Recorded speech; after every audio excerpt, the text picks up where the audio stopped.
زمان كانوا يروحوا الشنط، كان مفيش غير الشنطه. كنا نعمل شنط زي كده مثلا، شنطه مثلا تجيب حته مثلا شكاره، وبعد كده كنت تجيب مثلا ايه وتظبطها، وكنت تعملها كده وتروح بيها المدرسه، ولا كنت تروح. مفيش حضانات، كان في الكتاب، وكان في اللوح صغير كده تكتبه، يكتب لك سيدنا ولا كان الشيخ يكتب لنا بالحبر كده. كانت حاجات حلوه يعني.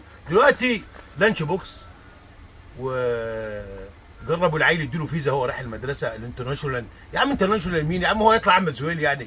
يا جماعه ما ارحموا اولياء الامور شويه يا جماعه. العيل دلوقتي عشان تحطوا له فطار بس في اللانش بوكس دلوقتي عايزه 30 40 جنيه. طب هياكل ب 30 40 جنيه الصبح، وهيرجع عايز له درس ولا عايز له حصه مثلا ب 50 جنيه.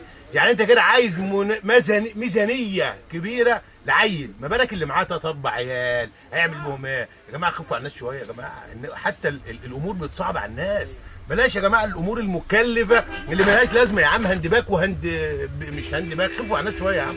اقفل يا عم، اقفل يا عم.